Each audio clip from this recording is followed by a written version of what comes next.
As a state, পুরো রাষ্ট্র হিসাবে বাংলাদেশের সাথে তার যে সৌহার্দ্যপূর্ণ সম্পর্ক, আমাদের যে ইন্টারাকশন, আমাদের পারস্পরিক বেনিফিটের যে সম্পর্ক, সেটা কোনো ক্ষেত্রে বাধাগ্রস্ত হবে না। ভারতের অভ্যন্তরীণ নির্বাচনে যারা জিতবেন, যেই জিতুন, প্রথম কথাটা হচ্ছে আমরা আসলে পশ্চিমবঙ্গের সাথেও খুব বেশি আলাদা করে চিন্তা করতে চাই না। যেমন একটা প্রসঙ্গ আনি যে আমাদের তিস্তা চুক্তি নিয়ে একসময় পশ্চিমবঙ্গকে আলাপে আনার চেষ্টা করা হয়েছে। দুটো রাষ্ট্রের মধ্যে যখন চুক্তি হয়, আসলে এটা দুটো রাষ্ট্রের চুক্তি হবে।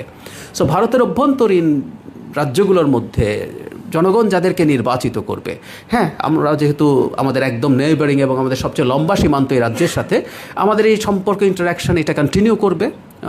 কিন্তু আমরা যেটা বলতে চাই, ভারত অ্যাজ এ স্টেট, পুরো রাষ্ট্র হিসাবে বাংলাদেশের সাথে তার যে সৌহার্দ্যপূর্ণ সম্পর্ক, আমাদের যে ইন্টারাকশন, আমাদের পারস্পরিক বেনিফিটের যে সম্পর্ক, সেটা কোনো ক্ষেত্রে বাধাগ্রস্ত হবে না।